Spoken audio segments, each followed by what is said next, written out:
Abagoberezi ba Kristo mu nsi yonna basuze bulindaala okuza amazuukira g'omulokozi Yesu Kristo. Ekiriziya Omukama olwaliro aguddemu entengero olw'amawulire ag'ennaku ag'okufa kw'abadde Ssaabasumba w'essaza ekkulu erya Kampala, Dr. Cyprian Kizito Lwanga. Ekiriziya ya Uganda olwaliro esibye mu kiyongobero eky'amaanyi olwa Ssaabasumba ono afudde ekikutuko, era akasozi Lwaga kabuutikiddwa emiranga n'ebiwoobe n'okwaziirana, abakkiriza bafunye amawulire ag'okufa kw'omwagalwa abangi ono. Amawulire ag'okufa kwa Ssaabasumba gasaasaanya olwaleero nga bwakakya, era kikasiddwa nti omugenzi yafiiridde mu buliri bwe. Omuntu eyasuze nga mulamu tteke bamuguddeko mu kisenge kye nga sizze ogw'enkomerero.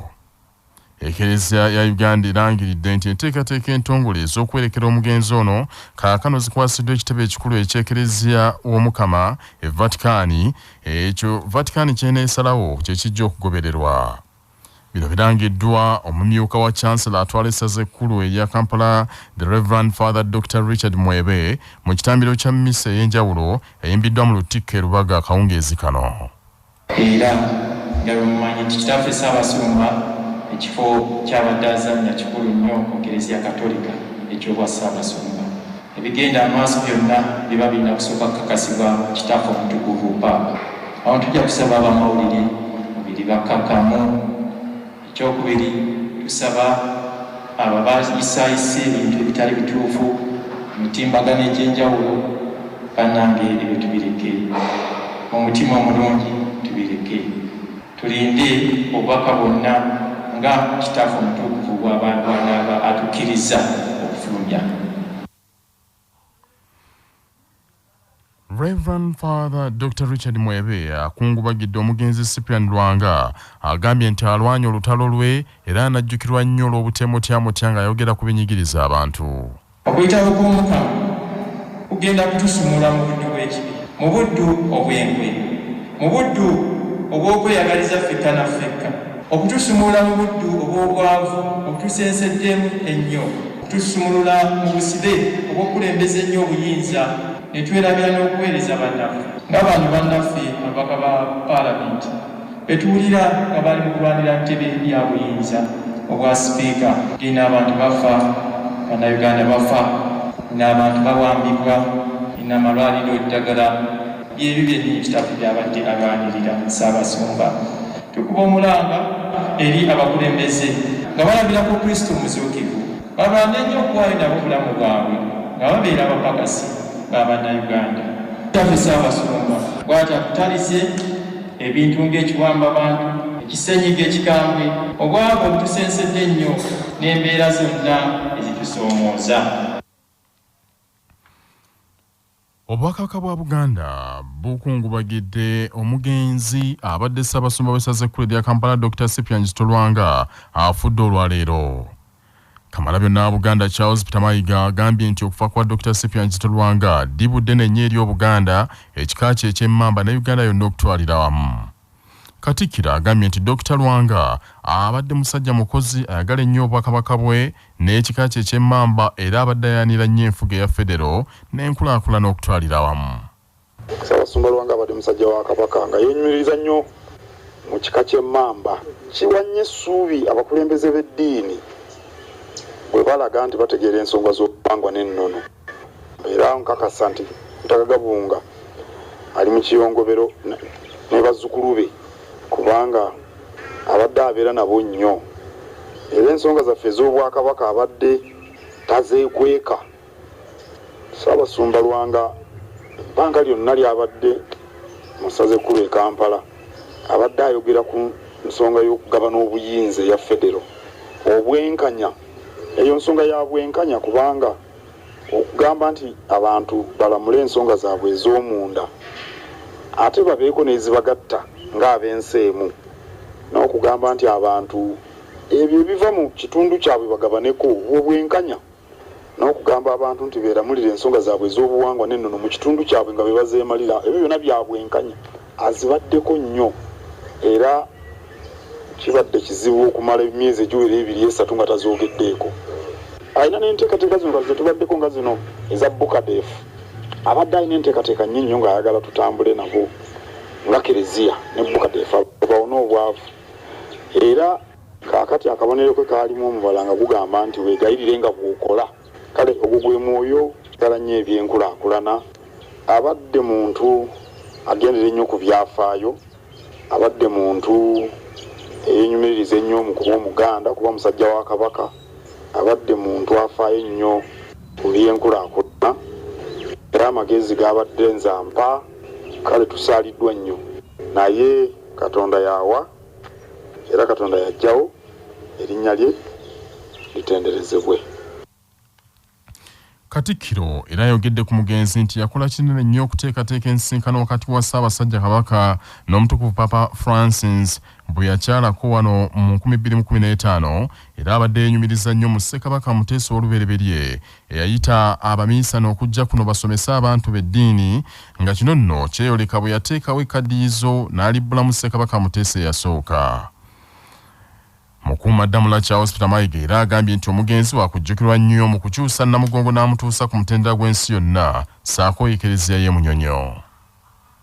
Naye ndowooza ekyenkukunala akabonero abantu ke banajjukira ennyo okujja kuba kukyusa Namugongo, kubanga ekirabajuliza Namugongo kyatandika okukolebwa ndowooza mu kwetegekera okukyala kwa Paapa mu 69.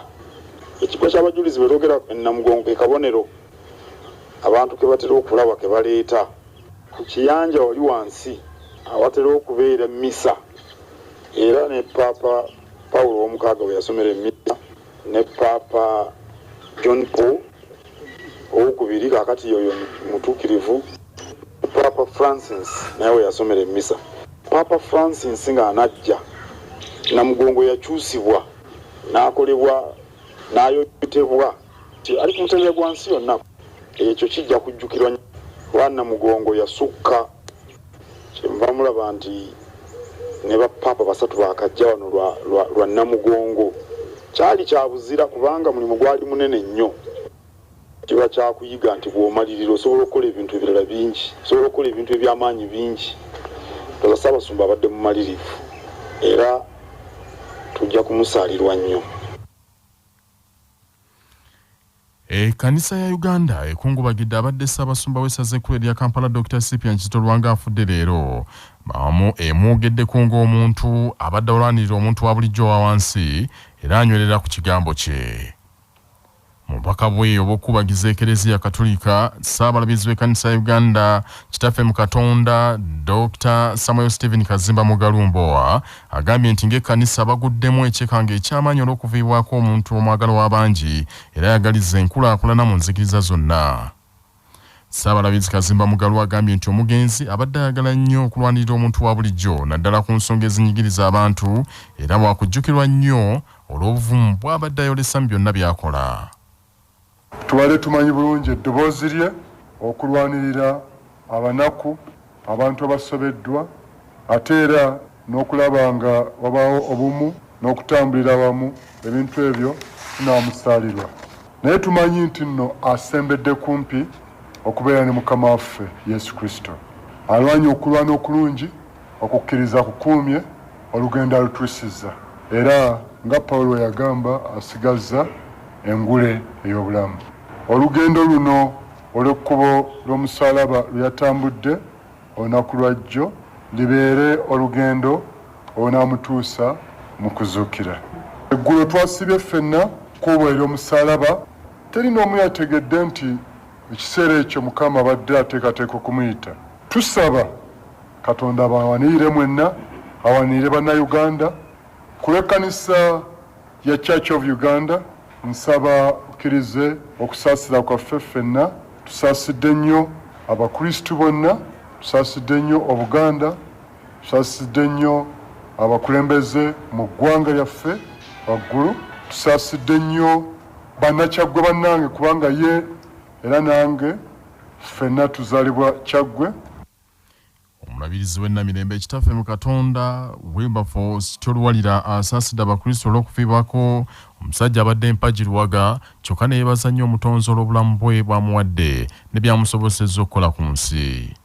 Kitalo nnyo bannange okusooka Catholic community mu Uganda, abaweereza bonna ate n'eggwanga lyonna olw'okufiirwa mukadde waffe kaakano omugenzi Dr. Cyprian Kizito Lwanga kitalo nnyo kitalo ddala. But we thank God for the time he has lived and what God has enabled him to do during his lifetime. Omulabirizi w'emityana kitaffe mu Katonda Bishop James Bukomeko Saalongo agambye nti Ssaabasumba wafiiridde ng'aliko enkolagana y'enjawulo gye yagunjawo n'obulabirizi bw'emityana era ng'aliko pulojekiti eziwerera ddala nnya zaalese taggusizza mu bulabirizi buno. Abadde ateerudda mukadde wange ate nga mukwano gwange nnyo era mwalaba omwaka oguyise bwe nali maze okulondebwa ng'omulabirizi yampita e Lubaga okunjozaayoza n'okunsibirira entanda ey'ebigambo ebirungi ate n'ebintu byampa ebitabo awamu n'ebimu ku byambalo by'obuweereza era n'asuubiza okuyimirira n'obulabirizi bwaffe buno nga nsuubiza okumpa projects nnya okuyamba abantu b'ekitundu kino ekipya era bye bimu ku bye tubadde tugenda okwogerako okulaba engeri gye bigenda okuba nga bituukirizibwamu. N'olwekyo nno tusaaliddwa nnyo kubanga abadde musajja ayimirira ku nsonga ayimirirawo ku lw'abantu. Omulabirizi wa West Buganda kitaffe mu Katonda Henry Katumba Tamale asaasidde nnyo ekereziya wa Uganda yonna naye okusinga ennyo n'asaasira omusumba w'essaza ery'e Masaka n'abakatoliki bonna mu bendo ery'e Buddu olw'okuviibwako omukulembeze naddala ng'ekereziya yakafiirwa omusumba Yohana Batista Kaggwa.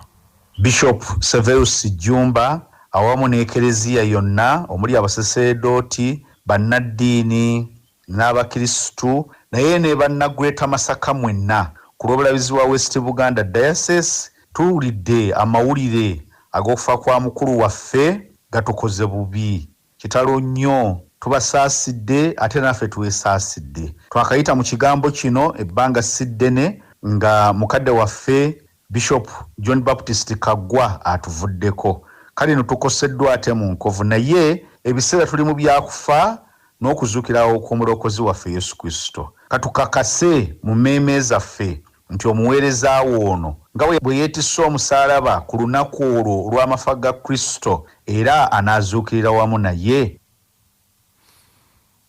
Mu kiseera kyekimu abaddu ba Allah Abayisiraamu bakungubagidde omugenzi abadde Ssaabasumba w'essaza ekkulu ery'e Kampala Dr. Cyprian Kizito Lwanga ne basaasira nnyo ekereziya olw'okuviibwako omuntu abadde empagirwaga. Akolanga Supreme Mufti wa Uganda Sheikh Muhammad Kibaate agambye nti nnaku nnyo ekereziya okuviibwako omukulembeze abadde tasangika n'asaba Omukama Katonda abagumye. Njagala kutwala omukisa guno okubagiza abaganda baffe abakatuliki bonna okuviibwako omukulembeze bwabwe Archbishop Lwanga. Tubakubagiza nnyo n'ennaku nnyingi tusaba Katonda amulamule nga bw'ateekeddwa okumulamula n'embeera zonna nga bwe ziri era tubagumya mubeere bagumu Katonda ajja kubagumya era abeere nga ababeera. Obusumba bw'ekereziya obw'Ekasana Luweero buli mu kungubagira abadde Ssaabasumba w'essaza ekkulu erya Kampala Dr. Cyprian Lwanga eyafudde ekibwatukira. Omugenzi ye musumba yasookera ddala okuweereza ng'omusumba ng'obusumba obwo bwagunjibwawo mu 1996. Okufa kwe kukubye abakristu b'e Luweero enkiko y'amaanyi era abadde omusomesa mu ssaza eryo okumala emyaka 26 agambye nti omugenzi bwe yali e Luweero yakolerera nnyo okusitula embeera z'abantu n'okubajja mu bwavu. Omusaseredooti the Reverend Father Joseph Nsereko ng'ono yasooka okuba pastoral coordinator w'essaza ly'e Kasana Luweero agambye nti omugenzi tebayinza kumwerabira n'akamu kokka kubanga yatumbula nnyo enkulaakulana mu ssaza eryo. Abantu Omukama akuggyeeko omusumba tubadde naye okuva mu mwaka 1997 takawulira mukwasa essaza lyaffe ery'e Kasana Luweero ne tugezaako okukola kye tusobola nga n'azimba essaza erya Kasana Luweero n'asangula bannaluweero amaziga nga yatuukira okuggyibwa mu ssaza mu 2008 bannaluweero baali batandise okugamba nti twali twetulugunyiza bwereere Katonda nti sipayiri yaffe yagissa ku bbalizi tuwulira ennyiika ennene nnyo olw'okulaba nti omusumba waffe oyo yatukolera omulimu omunene Omukama amunyuke. ekyabakadde mukono mu ssaza ly'ekereziya ery'erugazi Ssaabasumba Dr. Kizito Lwanga gy'azaalibwa embeera yakwazirana na biwoobe. Omusasi waffe Munnakyaggwe Prose Nalugo kaagatuwe. Ku kyalo ky'abakadde nga Archbishop Dr. Cyprian Kizito Lwanga kati omugenzi gy'azaalibwa embeera ya biwoobe na kiyongobero okuva lwe bafunye amawulire nti avudde mu bulamu bw'ensi eno. Ku kereziya ya St. Charles Lwanga ekyabakadde ng'eno yagizimba n'agikwasa abaminsani aba St. Augustine ne baweebwa ekigo nga bakutulwa ku Naggalama era nga yagiggulawo nga 31/8/2014 abakristo olwategedde okufa kwe ne batandika okutuuka era nga bangi balabiddwa nga bali mu kusoberwa olw'okuviibwako omuntu gwe bagambye nti aleese enkulaakulana mu kitundu. Bwana mukulu w'ekifo kino Reverend Father Pierre Kisangani Kasereka ayogedde ku Ssaabasumba ng'abadde omuzadde ate ayagaliza. Omwana azaalowa kuno koledde ebintu bingi kubanga enkulaakulana eya church akoze emirimu mingi okulaba nti ekitundu ekyekyabakadde akisitula. Tufiiriddwa omuzadde ate mukwano kubanga olaba ebintu bingi byakoleze wano mu kyabakadde. Omuntu awulirira, omuntu ayagala abantu, omuntu akumakuma abantu. Era wano mu kitundu kyaffe ekyekyabakadde abantu tebakitegeera. Ye Frank Asempeebwa omu ku bakulembeze ba Naggalama Dinare etwala kyabakadde ategezeza nga Dr. Lwanga bw'abadde atasosola mu ddiini nga n'abatali bakatoliki abayamba. Bo abakristo wakati mu kukulukusa amaziga boogedde bye bagenda okusubwa ku Archbishop ono. Essomero ya St. Mary yalituzimbira, ekyaki yagizimbye, abadde ataddeko ebibiina, enkulaakulana y'amaanyi nnyo. Badde tumusuubiramu oluusi yandituzimbiddeyo university. Tumusuubiddwa nnyo okwenyamira kwabwe. Atokedde ekibiina ekya weekend yakiteekawo kituyambye nnyo okwewula ne tusobola okubebezaawo n'abaana baffe. Kituyambye nnyo mu bunaku bwaffe. Byo ebyokwerinda mu maka gy'azaalibwa byanywezeddwa era nga tewali akkirizibwa kuyingira okujjako abafamire. Ku CBS FM y'obujjajja Prose Nalugo wano ekyabakadde mukono mu ssaza ly'erugazi. Omugenzi anajjukirwa nnyo okuvangayo obukuukubira n'ayogera ku nsonga enkulu ez'eggwanga. Mutandike okutuyigiriza ebiri mu constitution ebitukwatako ng'abatuuze, ng'abakubi b'eddembe ate ne gavumenti okutwalira awamu. Naye kirala tubeere nga tujjukira okwegayirira bannange. Mmoto y'eggwanga yaffe nnungi nnyo olwa Katonda naki awo tuleme kwerabira Katonda tuli ekyagamba tuteeke mu nkola ate n'eggwanga lyaffe tuliwe ekiro kisaanidde. Kuba ekyennaku ebyawaddewo eggulu ensi yonna yabirabye. Abantu bafunye obubaka okuva mu mawanga agatali gamu babirabye wadde babiraze ku TV zaffe naye ensi yonna yabirabye awo naffe tuswala. Omugenzi Dr. Cyprian Kizito Lwanga yazaalibwa ng'ennaku z'omwezi 19 omwezi gwali gwa Gatonnya omwaka 1953 ekyabakadde mu ggombolola y'ekyampisi mu disitulikiti y'e Mukono Kyaggwe. Yafuna obusasiddoti nga 8 April 1978 mu Lutikko e Lubaga ng'omutiibwa Emmanuel Cardinal Nsubuga ye yamutuuza. Omugenzi yatuuzibwa ng'omusumba w'essaza ly'e Kasana Luweero ng'ennaku z'omwezi mwezi gwali gwa kusatu omwaka 1997 ng'era ye musumba eyasookera ddala mu ssaza eryo. Luweero gye yava n'atuuzibwa ku bwassaabasumba bw'essaza ekkulu erya Kampala ng'ennaku z'omwezi 3 Septemba omwaka gwali gwa 2006 mu Lutikko e Lubaga. Wummula mirembe, Ssaabasumba Dr. Cyprian Kizito Lwanga. Tosobola kuwoza musango na muntu yafanga munnamateeka Erias Lulimbazi Nalukoola bw'annyonnyola. Singa omuntu abeera nga yawawaabirwa oba nga yawaaba omusango mu kkooti n'amala afa, olwo omusango ogwo guba tegusobola kugenda mu maaso wakati w'oyo omuntu eyafa n'oli asigadde nga mulamu okutuusa nga abooluganda aba abalina akakwate ku muntu oyo afudde bamaze kufuna obuyinza letters of administration. Oyo afunye letters of administration nadda mu bigere by'oyo omugenzi eyafa nga awaabye oba eyafa nga awawaabiddwa omusango. Abantu abakunukkiriza mu 10 mu Kampala emiriraano bakwatiddwa ne baggalirwa ku poliisi ez'enjawulo basangiddwa mu bbaala nga beekamirira omwenge. Abakwate basangiddwa mu bitundu by'e Wandege yange yonna abantu 48 be bayoleddwa so nga mu bitundu by'e Mulago abantu 47 be baggiddwayo. Amyuka omwogezi wa poliisi mu Kampala Emidano Luko Esigira agambye nti bano babadde bamenya etteeka eryassibwawo ery'okulwanyisa ekirwadde kya COVID-19 nga babadde beewolereza nti ebiduula byaguddwa. Luko Oyesigira agambye nti ebikwekweto ku bagenda mu mabaala bijja kwongerwamu amaanyi okwetoola Kampala Emidano era abakwate mu kiseera kino baakutwalibwa mu kkooti bawere ennembe n'emisango. Police operations against these suspects were carried out by our police divisions. Officers at Wandege Police Station arrested 48 suspects from Mulago Business Center. Katwe Police Division officers arrested 47 suspects from Happy Boys and other bars. Investigations and processing of the suspects is still ongoing, and the suspects will be arraigned in courts of law on Tuesday next week. We call upon the public not to engage in any activity that contravenes guidelines set by the Ministry of Health on the prevention of the spread of COVID. Amawulire g'ebyemizannyo mu mawulire gaffe agaca Basafama gakutuusibwako DAPS Distribution Company Limited abakuleetera eddagala Weed Solution eritta olumbugu ebisagazi n'ebika by'omuddo ebirala bingi. Basange ku Container Village Farmers Mall mu maaso ga Equity Bank nga bali wamu ne pikipiki TVS 125 eyajja okugobako obwavu. Kati nno gyeyune okuva mu Yuvraj ebbanda. Express FC mukwano gw'abangi laze eryanyi mu liigi y'abinywe ya Uganda Premier League ekubye Uganda Revenue Authority goal wazinda basatu kwemu mu kisaawe Wankulukuku. Goals Express ziteebeddwa abazanyi Geoffrey Lwesibawa ne Eric Kambale ate ebiika ebbiri ate URA eteebeddwa Stephen Mukwara naye nga Express omupiira guno egumazeeko n'abazanyi 10 olw'omuzirizi waayo mu Rashid Juuko okugoba mu kisaawe olw'okuzanyisa ettima. Kakana Express yenywereza mu kifo ekyokusatu n'obubonero 3 mu 5 ate URA esigaddewo mu kifo ekyokubiri n'obubonero 3 mu 6.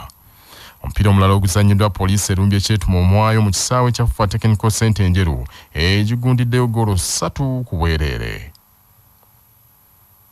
Kakano Vipers yekulembedde liigi eno n'obubonero 3 mu 6 ate Kitara FC ekoobedde n'obubonero 5. Ebyo nga biri bityo mu mpaka za Premier League ebungereza Chelsea FC ekubiddwa omupiira ogusoose ng'etendekebwa omutendesi Thomas Tuchel nga West Bromwich Albion egirumbye omwayo ku lutindo n'egigundirayo goolo 5-2. Leeds United ekubye Sheffield United 2-1 mu kiseera kino Leicester City batunka